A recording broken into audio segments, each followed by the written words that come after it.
Leader of the Opposition. Mr. Speaker, my question is addressed to the Honourable Prime Minister.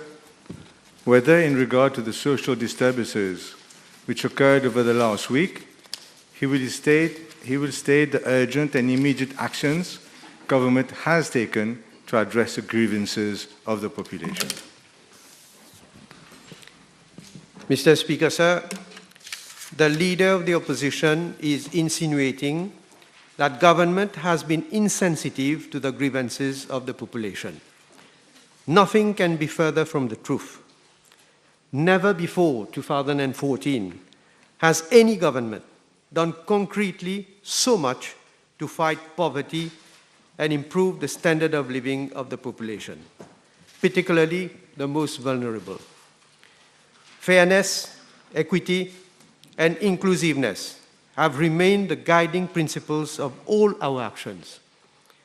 Let me mention some of the measures taken by the government since December 2014.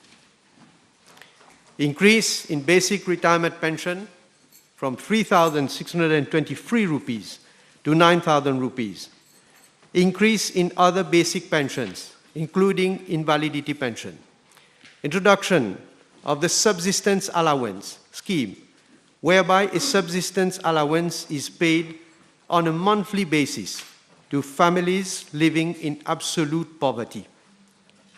Grant of full yearly salary compensations from 2015 to 2022. Payment of PRB 2016 and PRB 2021. Free travel scheme for seniors and students maintained. Subsidy on SC and HSE fees, free tertiary education in public institutions, subsidy on purchase of water tanks, 6 meter cube of water and wastewater charges free, increased subsidies on rice, flour, and LPG. The grand total of measures for period December 2014 to June 2020 amounted to 112 billion rupees. This represented unprecedented additional revenue given to Mauritian households. Mr. Speaker, sir, additionally, the following measures were introduced. Implementation of the Marshall Plan against poverty as from financial year 2016-2017.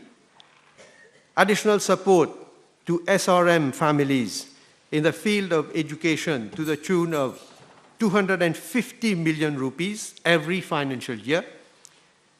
For the current financial year, a provision of 416.3 million rupees has been provided in the budget of the Social Integration Division.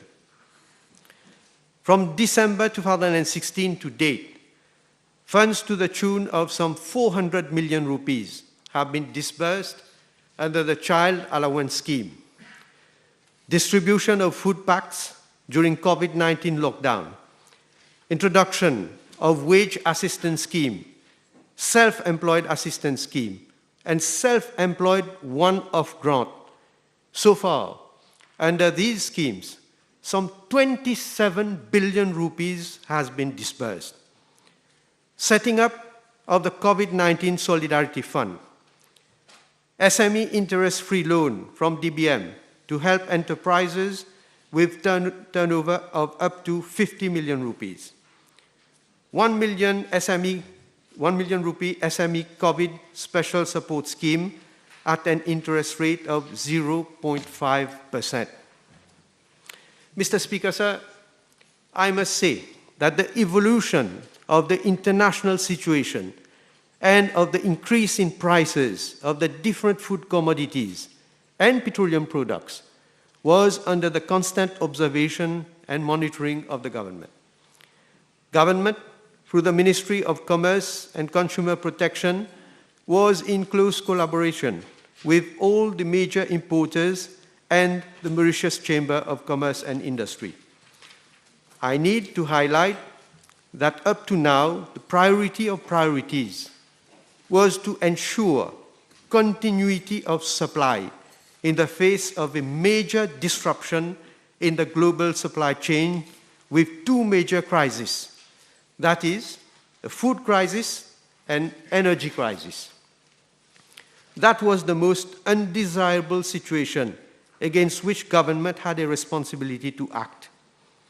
4 meetings have been held on 21st, 22nd March, 20th of April, and 21st of April 2022 in order to ensure that future orders were placed beyond May and June 2022. Mr. Speaker, sir, as the House is aware, the liquefied petroleum gas is a strategic commodity which is solely imported by the State Trading Corporation. Currently, the yearly requirement is around 78,000 metric tons. Domestic LPG is a product that is widely consumed by all segments of the population and has replaced traditional methods of cooking. We have always been conscious of the need for LPG to remain affordable at all times, and it is under the vision of Sir Anirudh Jagannath in 2003 that the policy to subsidize the price of LPG was introduced. At that time, the subsidized retail price of 12 kg cylinder was 224 rupees. Mr. Speaker, sir, between February 2004 and February 2012, the subsidized retail price of a 12 kg cylinder has always fluctuated within a bracket of 214 rupees to 300 rupees. In March 2012, it reached an unprecedented peak of 330 rupees for a 12 kg cylinder. The sudden increase to 330 rupees may have been dictated by market considerations and by international economic factors. However, at that time, the purchasing price of a 12 kg cylinder on the international market was less than 600 rupees, whereas today we are purchasing at 662 rupees and consumers are buying at a retail price of 240 rupees. When the situation started to stabilize on the international scene and the financial situation of the STC started to improve, this government decided to bring down the price of a 12 kg cylinder to 270 rupees in August 2016, 240 rupees in June 2018, 210 rupees in June 2019, and 180 rupees in June 2020. However, while Mauritius is still recovering from the COVID-19 pandemic, the invasion of Ukraine by Russia brought about a double supply-driven shock. As a small island developing state with a small economy, far away from traditional markets, Mauritius is even more vulnerable. No one can deny that the Russia-Ukraine conflict has had a profound impact on prices of petroleum products, including LPG, as a derivative of petroleum products. Russia used to export around 6.5 million barrels of Brent per day during the pre-war situation and accounted for 17% of natural gas production during the same period. Crude oil prices rose significantly in 2021 as demand increased faster than supply. Mr. Speaker, sir, immediately after the invasion of Ukraine by Russia, the price of Brent on the international market started escalating to reach unprecedented heights in the first weeks of March 2022, resulting in the petroleum hub market becoming highly volatile and unpredictable. If the current situation persists, it will be inevitable that on the world market, the demand will remain persistently higher than the supply. Consequently, it is not excluded that countries which do not have a robust and sustained procurement and supply program may face the risk of shortage or scarcity of petroleum products, including LPG. Mr. Speaker, sir, as a caring and responsible government, and in order to ensure continuity of supply and prevent any possible shortage, while allowing the public to access LPG at an affordable price, government has had no alternative than to intervene at the appropriate time in order to avoid future problems.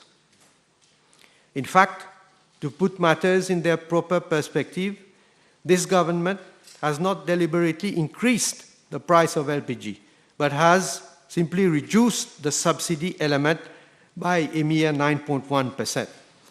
Consequently, out of a 12 kg cylinder which the STC purchases at 661 rupees and 49 cents, the subsidized retail price is 240 rupees as opposed to 180 rupees. Mr. Speaker, sir, as regard the recent increase in the price of mogas and gas oil, I am informed that the new reference price of mogas is $1,065.54 US per metric ton, while the exchange rate stood at 43 rupees 50 cents against the USD. Economically speaking, the retail price of mogas should have been increased by 73.93 rupees per litre. That is by 12.63% per litre, which would have meant an increase by 12 rupees 63, per litre, which would have meant an increase of 20.6%. On the other hand, the new reference price of gas oil is $138.12 US, and the new price should have been 66 rupees 90 cents per litre. That is an increase of 21 rupees 80 per litre, representing 48.34%. However, as provided under the Consumer Protection, Control of Price of Petroleum Products Regulations 2011, only a maximum increase of 10% is allowed. Therefore, the retail price of mogas has been increased by 6 rupees 10 and gas oil by 4 rupees 50, which represent an increase of 9.95% and 9.98% respectively.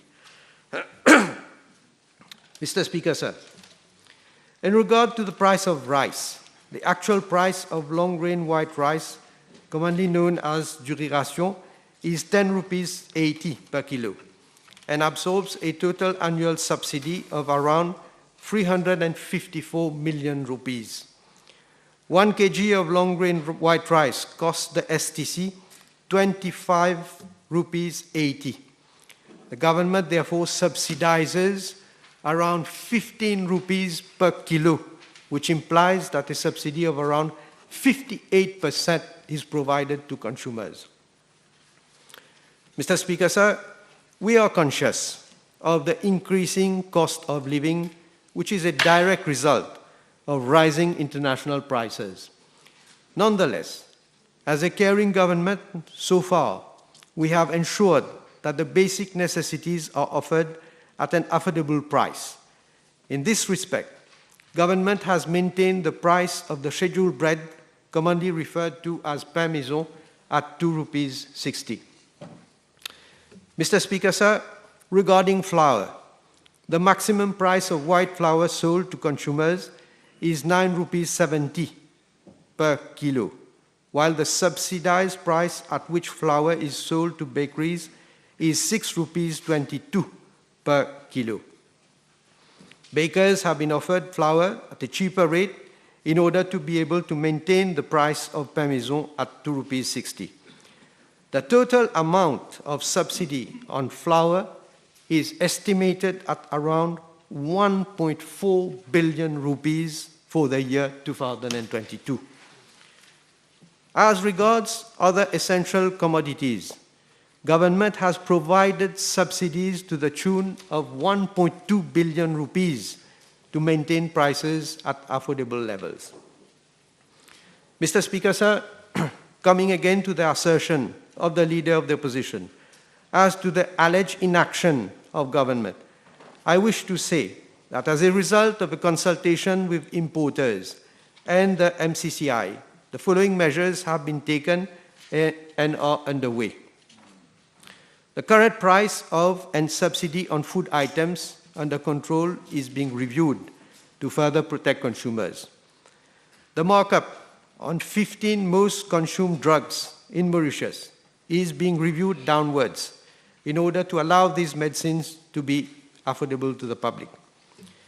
A ministerial committee has been set up to look into additional measures to further support the population. And the subsidy is being increased on long-grain white rice and flour to maintain them at their current price in spite of the massive increase in the prices worldwide.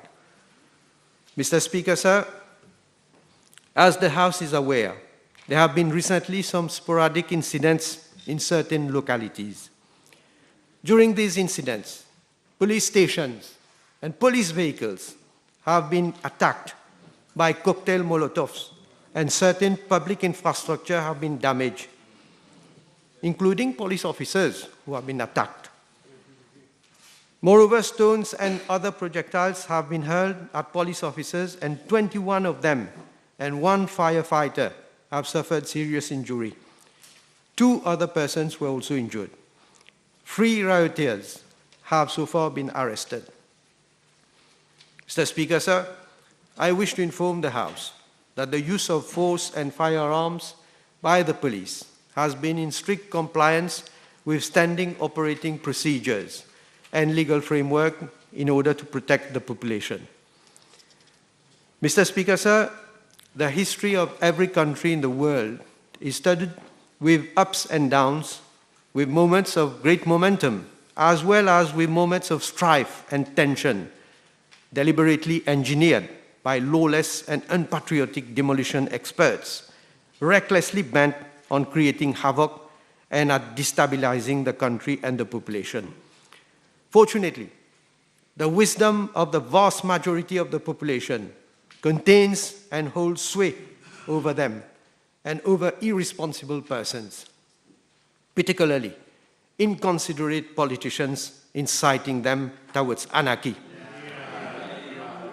While it is a fact that the difficulties of the whole population, particularly of our citizens in the lowest rung of the economic ladder, are real, these difficulties cannot and should not and never be expressed through violence of any kind and nature. Instead, meaningful and purposeful dialogue with all our social partners, including the National Social Inclusion Foundations, which has a permanent contact with over 250 NGOs, and peaceful representation should at all times be resorted to. Mr. Speaker, sir, I appeal to all our citizens to display their sense of responsibility and to guard themselves against demagogues bent on poisoning their minds and utilizing them as their tools of destruction. Thank you. Speaker, firstly, given the length of the answer of the Prime Minister, I hope that you will give extra time for the questions.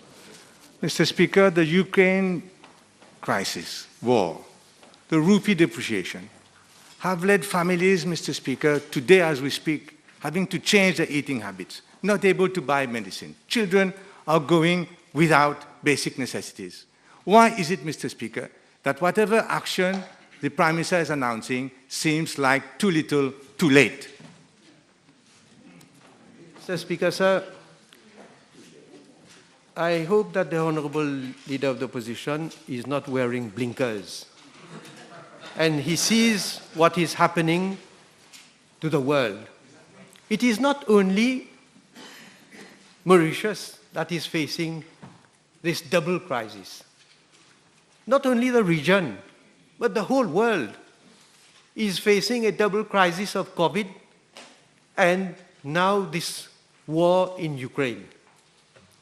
And I can cite number of international institutions which have already made observations on, I say, on many issues, but particularly on the rise of prices of basic commodities.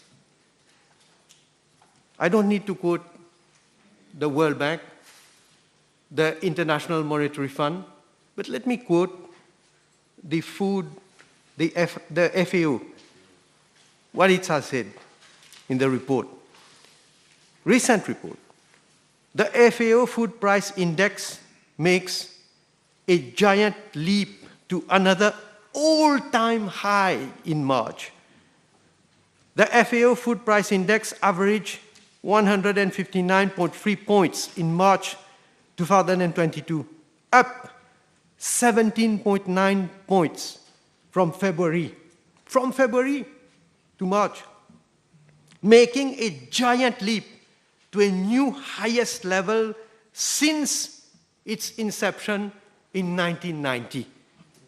The latest increase reflects new all-time heights for vegetable oils, cereals, and meat sub-indices, while others like sugar, dairy products also rose significantly. I can go on, and I will recommend that the Honorable Leader of the Opposition, he reads this report, which has been published on the 10th of March, 2022.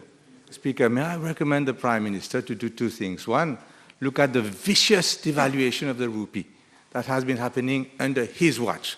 And secondly, the Prime Minister has carefully avoided telling the population why it is that you buy petrol, which has a cascading effect on all prices. At 37 rupees, you tax 30 rupees, and you sell the petrol, the mogas, at 67 rupees, whilst every other country in the world has been reducing taxes. You have been increasing taxes on petrol these last few weeks. It is not correct. It is the Speaker, sir. You want to interrupt my answer? I allowed you to put your question without being interrupted. Will you allow me to answer? Unless you don't want to hear the truth. You're talking about depreciation of the rupee. Yes, I think the PNQ was addressed to my colleague, Minister of Finance, who had replied. But let's look at the other currencies. Depreciation of currencies vis-à-vis the US dollar since the start of the Russia-Ukraine conflict. Australian dollar has been depreciating by 3.86%. New Zealand dollar, 4.67%. The euro against the dollar. The British pound against the dollar. The South African rand. So, again, I say, it is not as if only Mauritius is being affected. The whole world is being affected. And I must also say that, look, when we look at inflation, prices are going up. Worldwide, Mr. Speaker, sir, if we look at let's say the stronger economies, if I can call that, Belgium, what is forecast for 2022, inflation rate of 8%. 8%. Estonia, 11.9% Estonia. Hungary, 10.3%. You have Poland, 8.9%. And in Africa, Botswana, 8.9%.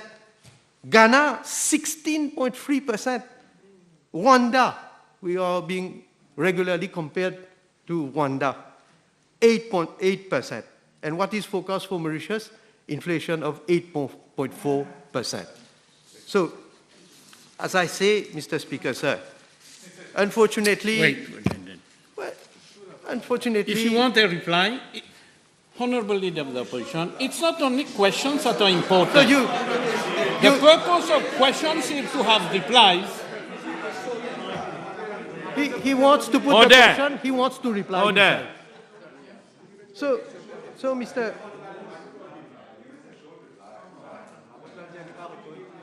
So, Mr. Speaker, sir, I again repeat, and people now have access to information. They know what is happening worldwide. And it is, I must say, very unfortunate that since the beginning of our mandate in 2019, we are facing the COVID crisis, we are facing this war in Ukraine, which is causing a total disruption in the supply chain of basic commodities and petroleum products. But then, of course, we have to see to it in what way we can mitigate the effect of those measures, of those rises in prices on our population. The Speaker, it's shocking to find that the Prime Minister doesn't know that inflation is already at 10.7%. The official rate published by Statistics Mauritius, already like this. And it is, in fact, of course, because of the vicious depreciation of the rupee. The Prime Minister doesn't know either, does he know either that VAT charged on petrol has increased 3 rupees since election on every litre, whilst every other country is reducing? Can I ask the Prime Minister whether this is not the truth, that billions upon billions of rupees have been dilapidated by this government on BAI, 20 billion, on Betamax, 6 billion, on the stadium that nobody uses, 5 billion, on Safe City, 18 billion, on the mismanagement of Air Mauritius, 23 billion, on Liverpool, 400 billion, on Splashgate, 380 million, on Mon-Lupiravir, 70 million. I'm stopping you there. It's too long a list. You put your question. I'm going to ask the Prime Minister now whether it is not time for him to abandon these white elephant projects, the national identity card, 230 million, the passport, e-passport, 500 million, even the renovation of the State House, 234 million. I am sure the President will not mind if it is postponed and the money put to support families in Mauritius. The leader of the opposition can mention any list he wants. I can answer him on every project that this government has undertaken. Every project. He has the cheek to talk about the Côte d'Or Stadium. That was started before the COVID pandemic faced to Mauritius. No, this is unbecoming, this sign of laughter. This, ha, ha, ha. Listen to your reply. Ha ha ha. You can. Toi qui donnes la manière. Ouais. Toi qui donnes la manière. Manière infinie. You should show manners. You don't have the floor. Mr. Speaker, sir, when the Indian Ocean Island Games were held, this is the same ha-ha-ha who came and watched the different items, the different sporting events at the Côte d'Or Stadium and applauded our sportsmen. So, and I can go on for the other projects also. Now, the leader of the opposition, the way he's talking as if we should stop everything. Life should stop now because we are facing double crisis. Prices are increasing. We should stop all projects. The development program of government should stop. And then there have been projects which have started even much before. Contracts have been awarded. Now, what do? He's talking about all those projects. We just inform, we just give a notice to those contractors that we are going to stop those projects. How many billions of rupees do we have to pay in damages? Mr. Speaker, sir, this is not only the irresponsible reaction of the leader of the opposition.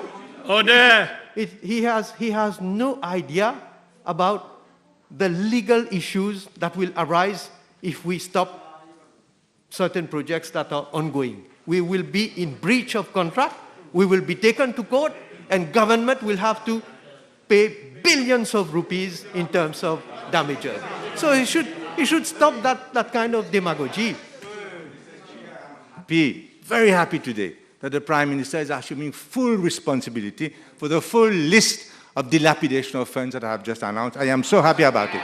Mr. Speaker, now, I want to ask the Prime Minister, the CSG has started to be charged on the population in Mauritius since September 2020. The old age pensioners have not seen a cent of increase in their pensions. So I'm going to ask the Prime Minister to do the decent thing immediately and increase pensions for old age pensioners, handicapped, and all that sort of people. First of all, I want to take exception to the demagogical comments of the leader of the opposition to say that we are squandering public funds. And secondly, he is the last one to be giving us lessons on pension. He's the last one. Because he was in a government, he was in a previous government, and he knows what was the kind of increases that were given to people of old age people for their basic retirement pension. It is this government who has increased substantially the old age pension of our people. Remind the Prime Minister that the 2014 manifesto was written by Nando Buddha and myself, and he didn't care. He didn't care. He didn't even care about the pension increase, Mr. Speaker. It was us who did it, Mr. Speaker. A private sector. Come on. I know it hurts. I know it hurts.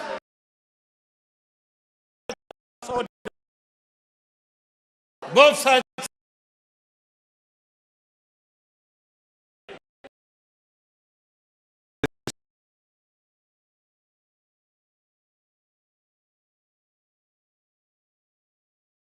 Even Business Mauritius, up in their tower, have realized that the situation is dramatic for families, and they're suggesting that employees give food vouchers. But we don't want people to beg their employers. We want government to come with a decent salary compensation immediately, Mr. Speaker, immediately. What is it? You made a statement. You continue.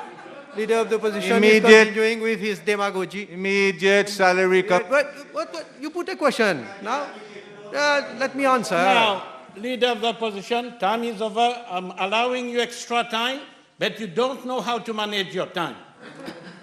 Allow the reply. Mr. Speaker, sir, I want to come back to one comment that the Leader of the Opposition has made with regard to the price of mogas and gas oil. Is he aware that, yes, I agree, there are different taxes that have been imposed on... There would be no extra time. These taxes, Mr. Speaker, sir, let me just briefly just mention that one tax is for the contribution to the Road Development Authority, amongst others, to compensate bus companies for increases in diesel prices and increases in wages and salaries of their employees. There is another tax for contribution to road rigs, transportation and storage, which is to subsidize the cost involved in transporting, storing, distributing petroleum products, ration rice and flour supplied by the STC, so that the retail prices in road rigs are kept at par with their retail prices prevailing in Mauritius. There's another tax for contribution to subsidy on LPG, flour and rice. And there is also a tax for COVID-19 Solidarity Fund to finance programs and schemes related to COVID-19, and then a contribution to finance the cost of COVID-19 vaccines. There is also another contribution for the construction and storage facilities of petroleum products. I won't go into the detail of that because we know in what situation we were, and that is why the government has a vision to see to it that we have adequate storage capacity in order that we are not short of supply. So these are the reasons why we have maintained those contributions. Time over by 5 minutes already. 5 minutes. No, time over. I am observing my order paper. I don't mind what you say. Time is over. There's one chair.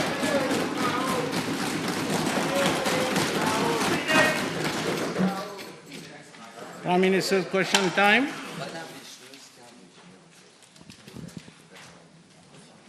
B434, please.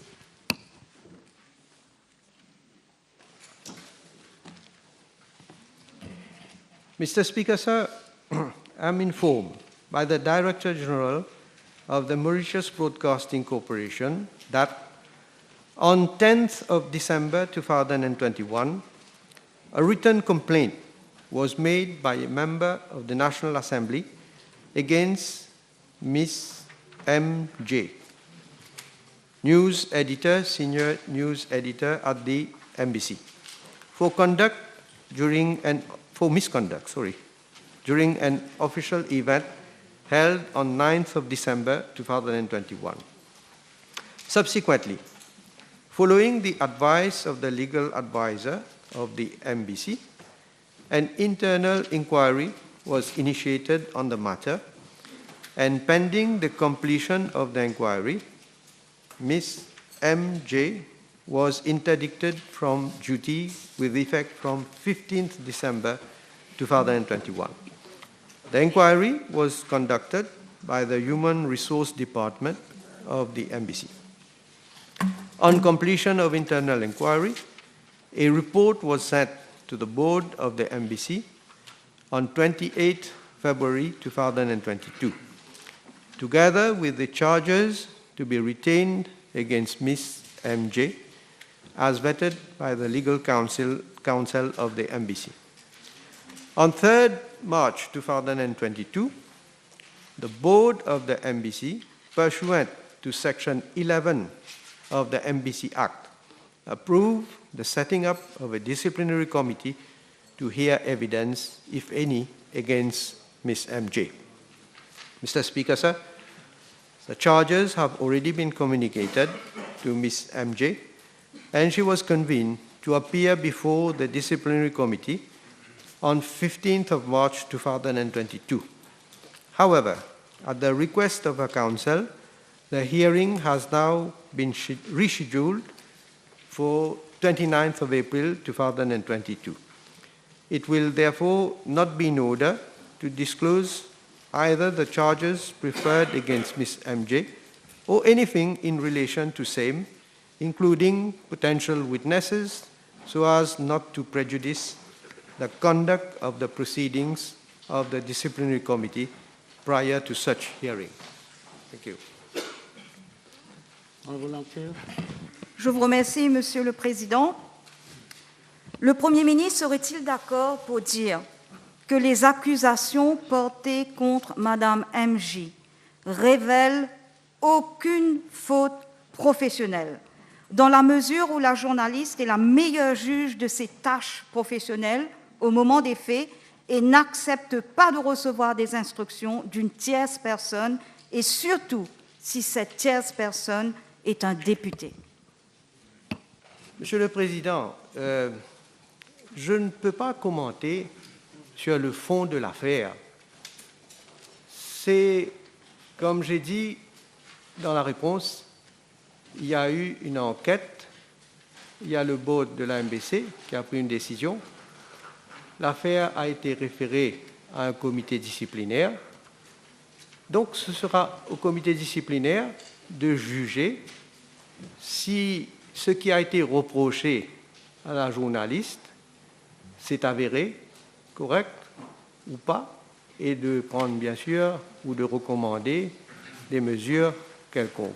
Donc, ce serait non seulement, premièrement, je n'ai pas le dossier, et ce serait inapproprié aussi pour moi de venir donner mon opinion.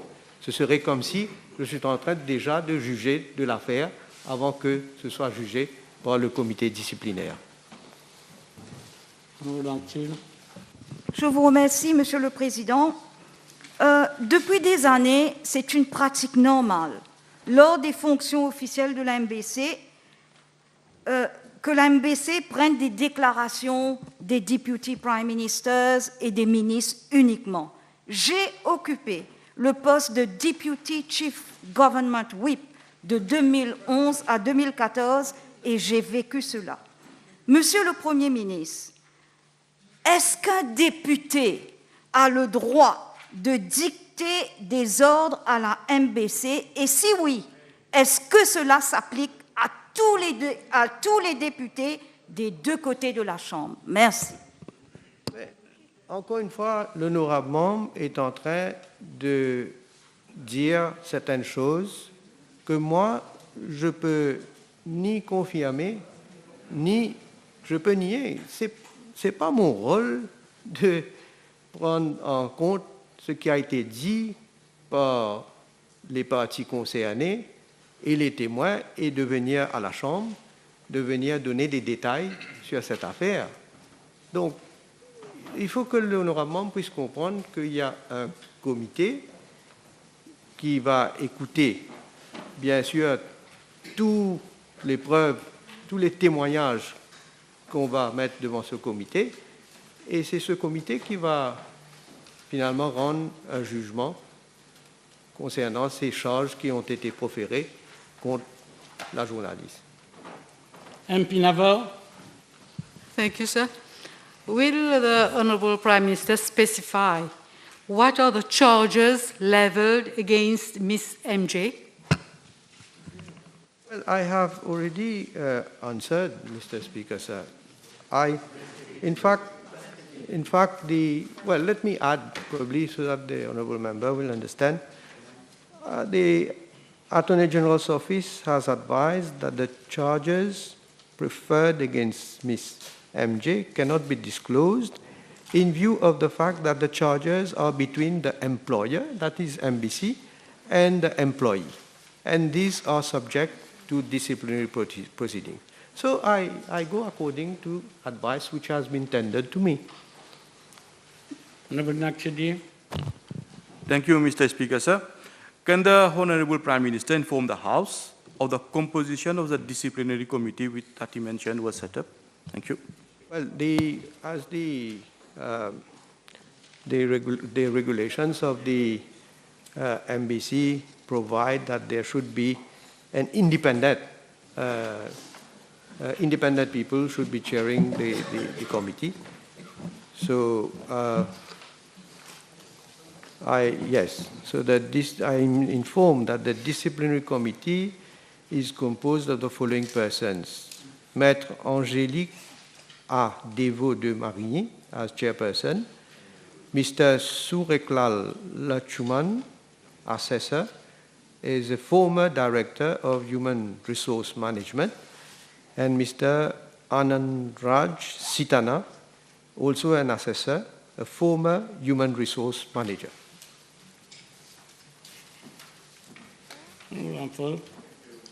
Can the Honourable Prime Minister at least confirm that the charges were levelled following complaints made by Honourable Danou, the Deputy Chief Whip?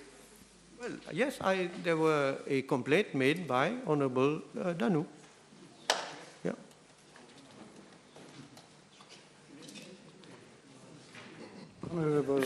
Je vous remercie, Monsieur le Président. Monsieur le Premier ministre, ne s'agit-il pas d'un cas flagrant de harcèlement au travail et de persécution contre une journaliste employée par la télévision nationale relevant de votre ministère? Et donc, en tant que Premier ministre et chairperson du comité de haut niveau contre toute forme de violence contre les femmes, ne pensez-vous pas que vous devez intervenir et prévenir toute forme d'injustice contre Madame MJ? Monsieur le Président, je déplore vraiment la manière de cette question. D'insinuer que moi et le gouvernement, on est contre les femmes, on est en train de condamner le harcèlement des femmes. L'honorable membre sait très bien que ce n'est pas correct. Maintenant, il y a la loi, il y a des règlements, il y a la procédure. Quelqu'un qui est accusé de certaines choses a la possibilité de se défendre devant le comité disciplinaire. Elle a retenu les services d'un juriste. Donc, ce n'est pas à ni moi ni à l'honorable membre de venir prononcer déjà un jugement. Laissons au comité disciplinaire de faire son travail et puis on verra quel va être le jugement. C'est comme si on est en train déjà de dire soit quelqu'un est coupable ou pas coupable. Mais moi aussi, je peux regarder certains faits et puis me prononcer et d'avoir un jugement. En tout cas, ce n'est pas comme ça qu'on procède. Et il y a les règlements, il y a au moins la possibilité pour que la dame puisse s'expliquer devant ce comité. This question has sufficiently been canvassed. We move to the next question, Honorable Lobin. Thank you, Mr. Speaker, sir. B 435, please. Mr. Speaker, sir, I am informed by the Acting Director General of the Mauritius Ports Authority that development in the port has at all times been undertaken on the basis of recommendations of a port master plan report, which is updated around every 5 years. The latest port master plan study was commissioned in 2016 for the harbors at Port Louis and Port Maturin to define the land use and infrastructure requirements up to Horizon 2040. In the Port Master Plan Report 2016, it was recommended, amongst others, to implement the island container terminal project adjacent to the existing Mauritius container terminal at Mer Rouge and the fishing port project at Fort William, with both projects comprising the construction of breakwaters. Accordingly, following an international bidding exercise, the Mauritius Ports Authority commissioned in October 2017 a techno-economic feasibility study for the development of the island container terminal. The consultancy contract was awarded to Messrs. Royal Haskoning DHV, a Dutch firm with experience in similar studies. The final feasibility study report for the island container terminal, including the breakwater structure at Port Louis Harbour, was submitted to the Mauritius Ports Authority in March 2019. The report confirmed that the island container terminal project is technically and economically feasible and would protect the Mauritius container terminal from high waves and swells, hence would decrease the downtime at the terminal due to bad weather conditions. The consultants then estimated that the development of the island container terminal would entail a total investment cost of $835 million, out of which $352 million would be for the construction of the breakwater, dredging, and land reclamation works. The remaining components of the project, comprising the construction of the container terminal and associated facilities, as well as mobilization of container handling equipment, was estimated to cost around $483 million. Mr. Speaker, sir, given the significant investment required for the project, the consultants recommended that same be implemented under a public-private partnership scheme and a transaction advisor be appointed who would prepare options for the project financing, assist in the selection of developers, and plan the project implementation. In line with the recommendations of the consultants and with a view to assessing the level of private sector interest in the project, in August 2019, the Mauritius Ports Authority issued an information memorandum to potential investors for a market consultation.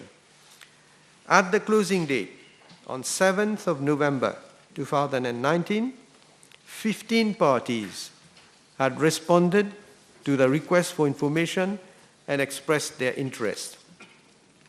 Mr. Speaker, sir, I am also informed by the Acting Director General of the Mauritius Ports Authority that following the outbreak of the COVID-19 pandemic in 2020, a decrease in container traffic volume and container vessel calls has been recorded at Port Louis Harbour due to the global economic downturn. Hence, it is considered that the implementation of the project at this stage will not attract the expected interest from potential developers.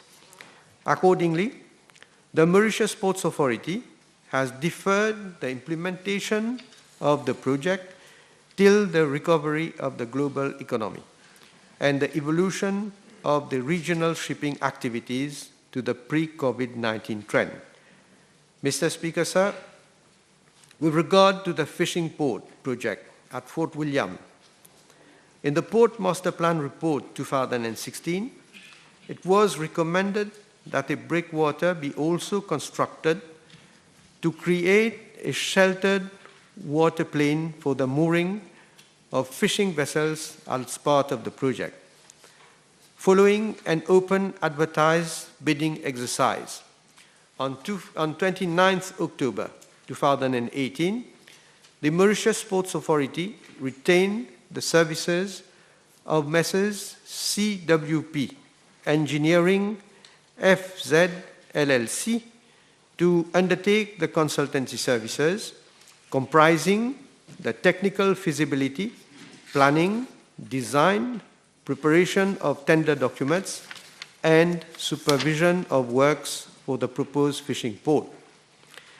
The consultants started activities in November 2018 and undertook various field visits for data collection and submitted their inception report in December 2018.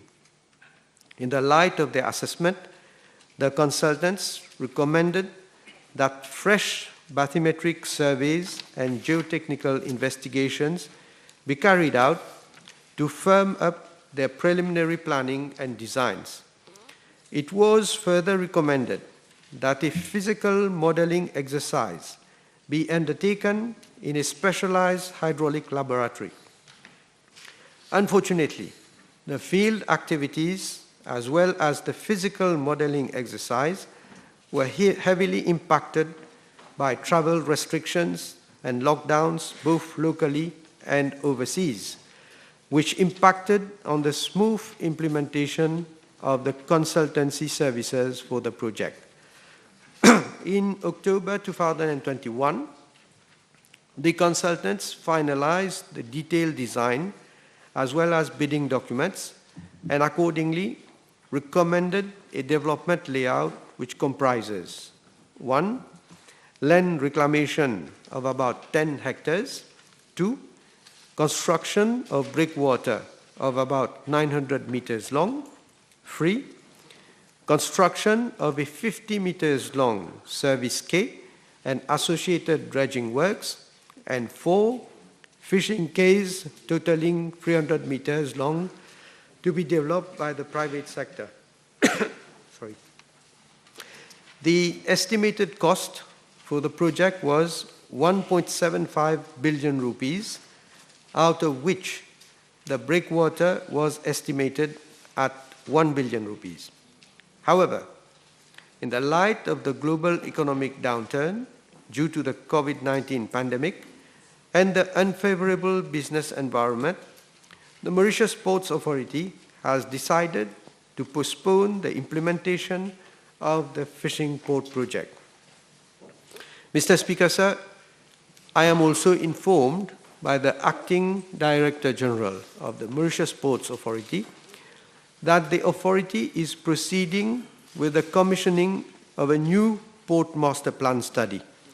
The study will consider the constraints faced by the port at this stage due to external factors affecting the global and regional maritime sector and reactualize the infrastructural needs to cater for the short, medium, and long-term port activities at Port Louis Harbour and to make recommendations accordingly. Thank you. Thank you, Mr. Speaker, sir. Can the Honourable Prime Minister inform the House with regards to the absence of breakwater right now, the cost and losses being incurred by the Mauritius Ports Authority due to increase in swell conditions leading to a very high downtime? Is there a comprehensive study that has been done by the Mauritius Ports Authority to do that balancing exercise that we cannot now proceed with the implementation of construction of those breakwaters? Well, I must admit that unfortunately, with recent weather conditions that have prevailed, I am informed that this has impacted negatively on the downtime of a number of vessels. So now, whether we have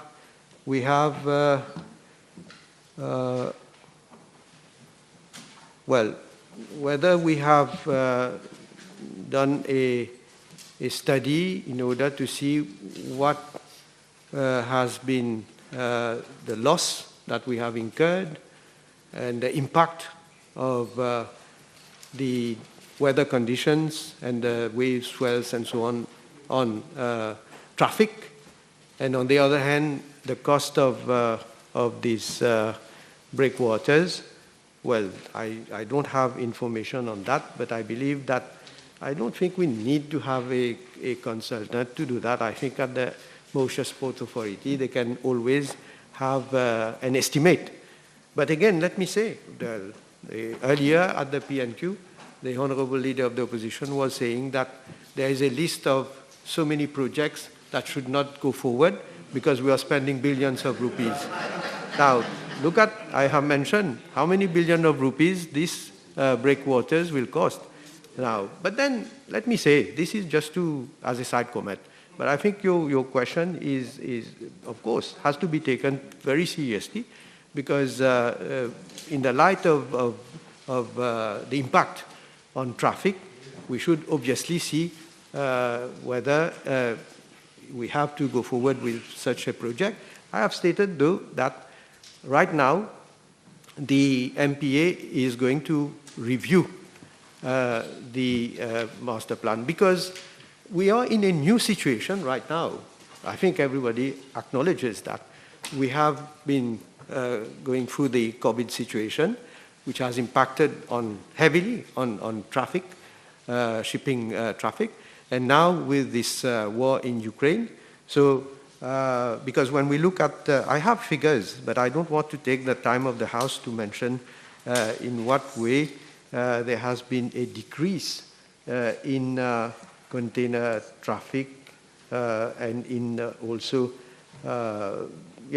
container traffic to Mauritius. So this has to be looked at very carefully, and we need to be, of course, advised by those experts to tell us in the short term and medium and long term what is recommended. Then it will be for government, of course, the Ports Authority and government to take a decision. Thank you, Mr. Speaker.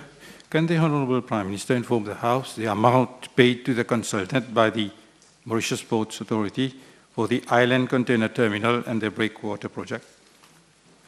Yes, I have this information. I must look for it, maybe if my officer, but I have this information. I undertake to provide the House at a later stage with this information. No. Thank you, Mr. Speaker, sir. Can the Honorable Prime Minister inform the House how was Royal Haskoning DHV appointed as consultant for the master plan? Well, the Mauritius Ports Authority had conducted an expression of interest in March 2014, following which 26 firms responded to the expression of interest. And following the evaluation of those 26 responses, 9 firms were shortlisted to participate in the request for proposal. And the request for proposal for the Port Master Plan study was issued to the 9 shortlisted firms in January 2015. Now, at the closing date in January 2015, only 7 bidders responded to the RFP, namely HPC Hamburg Port Consulting GmbH. The second one is Royal Haskoning DHV Netherlands BV. Third is Ramboll UK Limited. The fourth is ICF International INC. Fifth is Oricon AMEI Limited. Sixth, Louis Berger Group / Lux Consult Mauritius Limited. 7, Worley Parsons RSA Limited. Now, following the evaluation, the contract was awarded to Royal Haskoning DHV in August 2015. In fact, yes, I have the price here, for a contract price of 489,500 euros plus Mauritian rupees, I see 4,036,000, including VAT. Yeah. Thank you, Mr. Speaker, sir. Can the Honourable Prime Minister inform the House that this new Port Master Plan will have in its agenda, high on its agenda, the protection of the Terre Rouge Estuary Bird Sanctuary, which is listed as a Ramsar wetland site? Will it be high on the agenda of this new Port Master Plan? As I say, Mr. Speaker, sir, the Port Master Plan is normally updated like every 5 years, and it has been so around that time period in the past also. But I am sure that, of course, in recommending, the improvement of the port infrastructure, the environmental aspect is always taken into consideration. So you can rest assured that this obviously will be taken into consideration. Yes, Speaker. Can the Honourable Prime Minister inform the House whether there has been any change in cargo and container traffic following the outbreak of COVID-19? Well, as I say, I have the figures. In fact, following the outbreak of the COVID-19 pandemic, the total cargo traffic handled at Port Louis Harbour registered a decrease from 8.52 million tons in 2019 to 7.6 million tons in 2021, representing a decrease of 10.7%.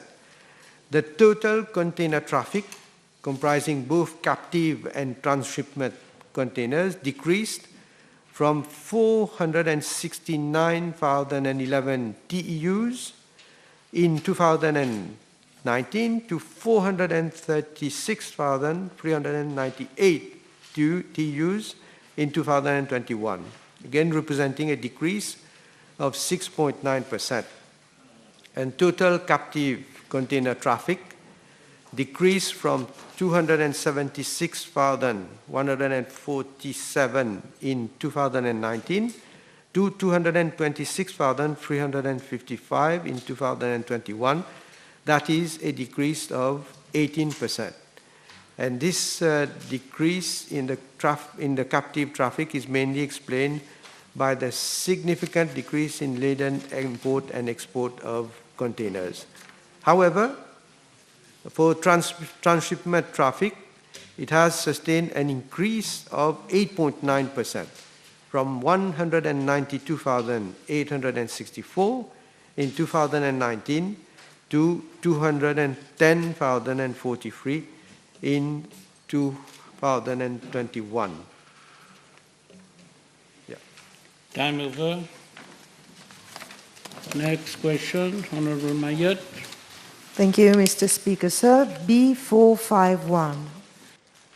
Before any reply, let me announce that PQ B441, B444, B446, B439, B440, B443, B450, B437 have been withdrawn. Minister of Health. Mr. Speaker, sir, a technical committee was set up for the implementation of the recommendations of the Commission of Inquiry on Drug Trafficking pertaining to cannabis in September 2020. The committee was chaired by Professor T. Bowron, Executive Director, Mauritius Research and Innovation Council. The report of the technical committee was finalized and approved in November 2021. Subsequently, a steering committee was set up under the chair of the Senior Chief Executive of my ministry to look into the implementation of the recommendations contained therein. As at date, the steering committee has held 7 meetings with a view to addressing the implementation of the 12 recommendations contained in the report of the Technical Committee on Medicinal Cannabis. In this connection, the steering committee has considered the following. First, setting up of a therapeutic committee on medical cannabis. A therapeutic committee on medicinal cannabis will be set up at regional level under the chair of the regional health director, which will endorse all prescriptions relating to medicinal cannabis from both public and private specialists. The use of medicinal cannabis will be started on a pilot basis at Victoria Hospital in the first instance. Second, prescription of medicinal cannabis. Both public and private medical specialists will be licensed to prescribe medicinal cannabis, subject to approval by the Therapeutic Committee on Medicinal Cannabis. Third, training of specialists. Both public and private medical specialists will have to be trained for prescribing medicinal cannabis. The possibility of having recourse to suitable international institutions to provide the online training was explored. A first team of specialists of my ministry who are closely involved at the level of the steering committee will be trained in the first instance. They will follow the UK Medical Cannabis Clinicians Society and an online training program. In parallel, a request has also been made to the World Health Organization to seek appropriate technical expertise to train the specialists in Mauritius to enable them to acquire the relevant knowledge on the use of medicinal cannabis. An expression of interest has been launched on 9 February 2022 for training of specialists both in the public and private sector for them to be licensed for prescribing medicinal cannabis. From the public sector, we have received an interest from 72 specialists, and from the private sector, the list of names has yet to be submitted. Mr. Speaker, sir, in parallel, the report of the Technical Committee on Medicinal Cannabis was uploaded on the website of my ministry. The views of the public were thought thereon through a press communiqué which was issued on 17th January 2022. Views have been received from 5 sources.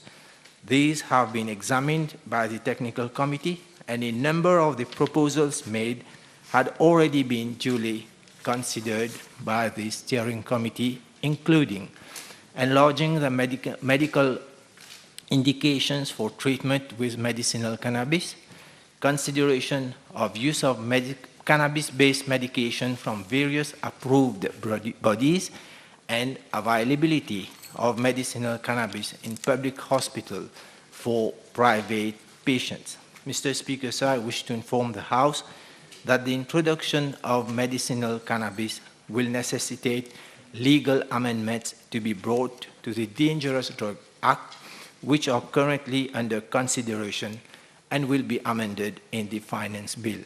Mr. Speaker, sir, my ministry is fully committed to implementing the recommendations contained in the report of the Technical Committee on medicinal cannabis, and it is worth highlighting that only plant-derived cannabidiol, tetrahydrocannabidiol, and combination of cannabidiol and tetrahydrocannabidiol will be used for medical purposes in Mauritius. Thank you, Mr. Speaker.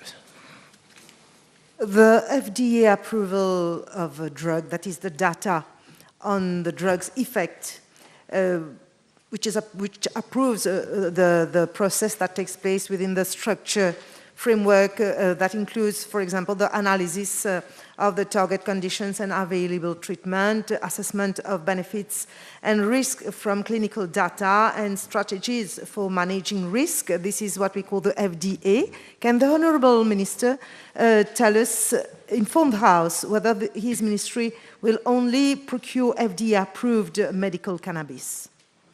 Mr. Speaker, sir, apart from the FDA-approved drugs, I'm also informed that the Steering Committee on Medical Cannabis has also agreed to consider cannabis-based medication approved by the following agencies: the European Medicine Agency, the Health Canada, Therapeutic Goods Agency Australia, and South African Health Products Regulatory Agency.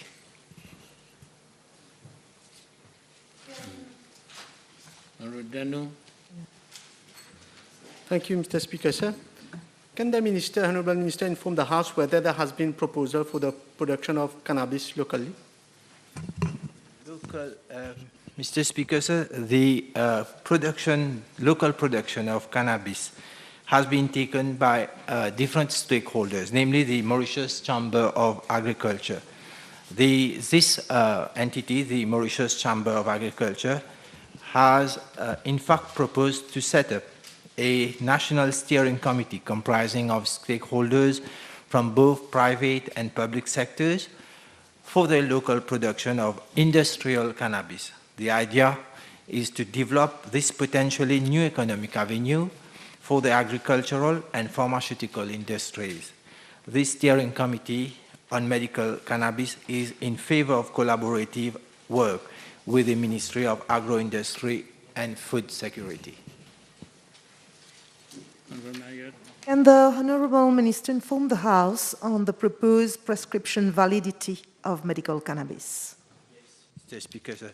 So this medication will be, as per the section 18.4 of the Dangerous Drugs Act of 2000, the prescription limit for Schedule 2 drugs items is 10 days. Now, however, the Technical Committee on Medical Cannabis has recommended to amend the DDA by increasing prescription limits from 10 days to 14 days, because medical cannabis products come in packages of 14 and 28-day supply. So the House will note that in other countries, the prescription limit is of 28 or 30 days for medical cannabis. In Mauritius, we are adopting in the first instance for a more cautious approach. Thank you, Mr. Speaker. There is some concern among clinicians with regard to the implementation of prescribing cannabis.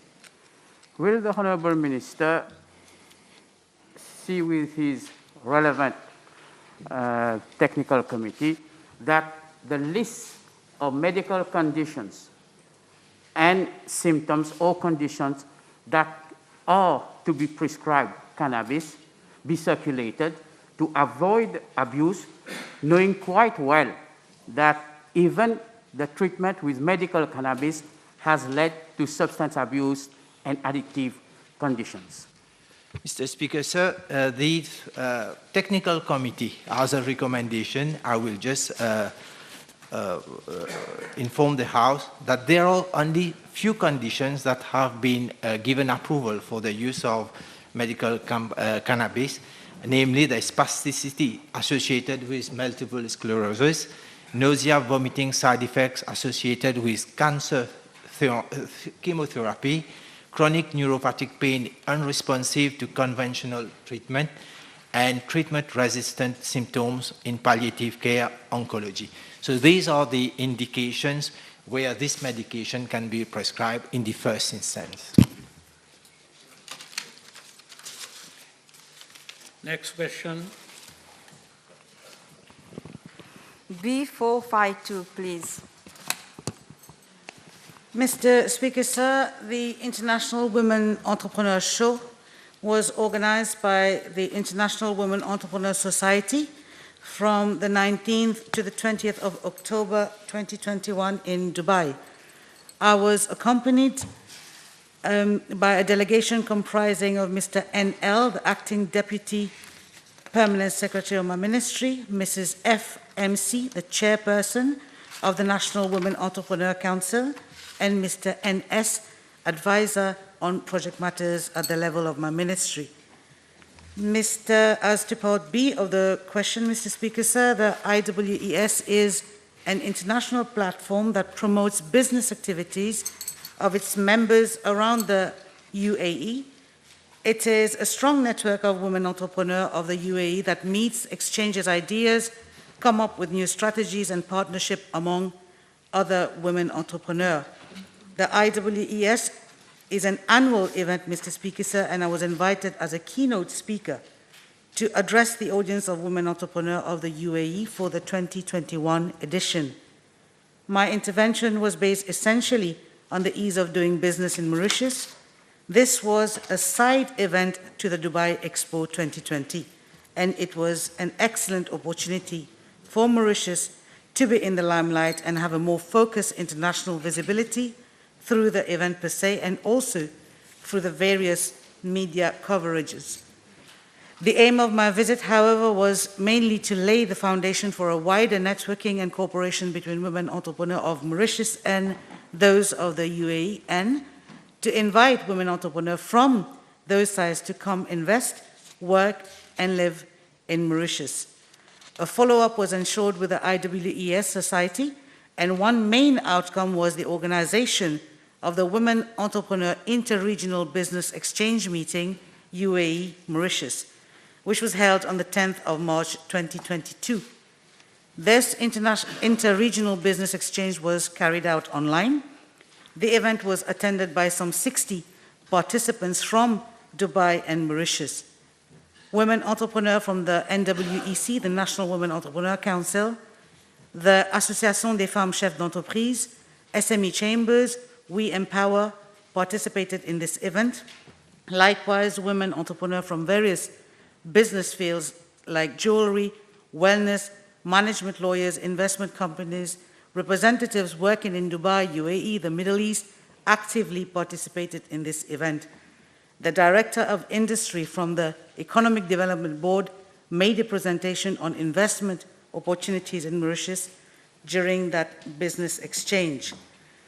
Mr. Speaker, sir, this first Women Entrepreneur Inter-Regional Business Exchange meeting will be followed by other regional business exchange meetings where Dubai entrepreneurs will also be invited, thus building blocks for more regional to global networks.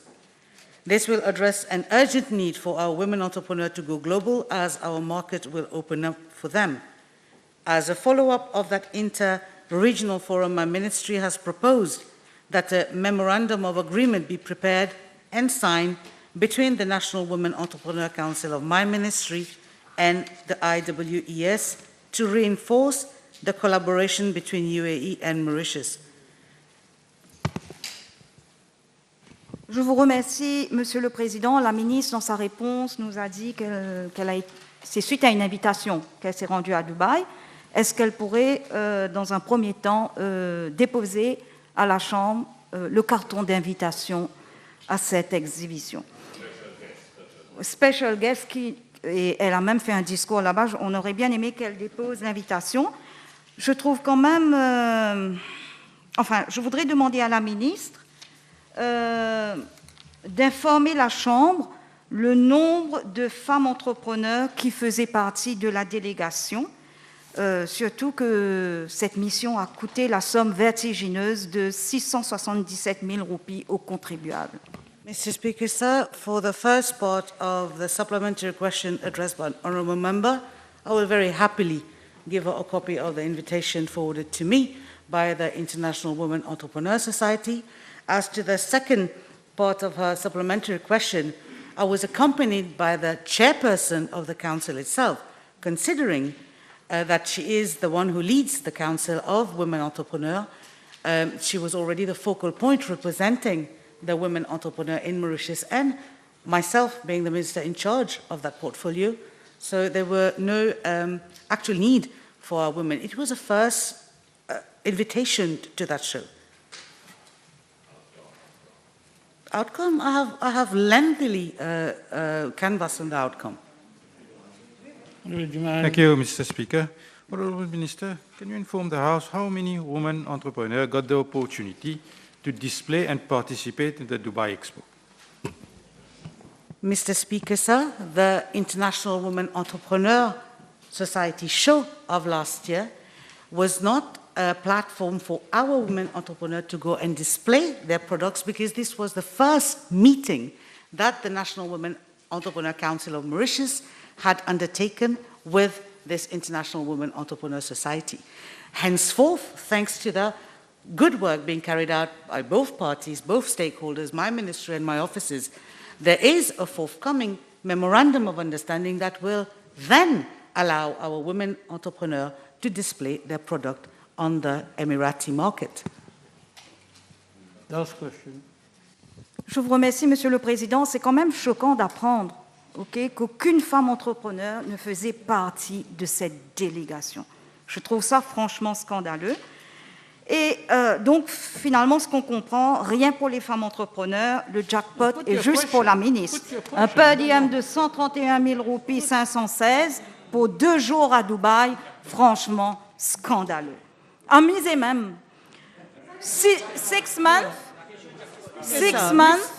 Are you putting a question? No, yes, I'm coming with a supplementary question. I'm coming, If not, Mr. I disallow the Speaker. question. Put the question. 6 months after the 4th edition of the International Women's Entrepreneur Show in Dubai, would the Minister inform the House what are the benefits for our local women entrepreneurs, surtout qu'elles souffrent énormément ces derniers temps? Merci, Monsieur le Président. Mr. Speaker, sir, I deplore the manner in which the honourable member has put a supplementary question. I understand that she's hell-bent on finding shortcomings and faire la sensation qui m'en a amusé.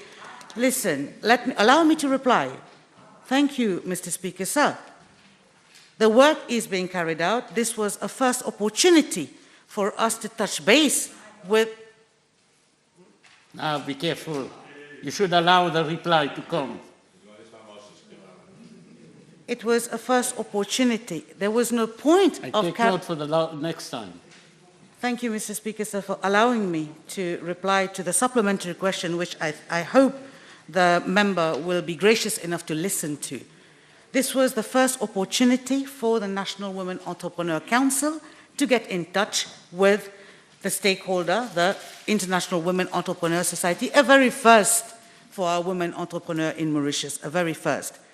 So that to extend their visibility on an international landscape, there would have been no point taking along our women entrepreneurs. This is the stepping stone to extending their products to a more visible international landscape. Therefore, the benefits are going to be very, very obvious once we have the memorandum of understanding and once the work carries on the way we are doing it right now. All to the benefit of our women entrepreneurs. Thank you.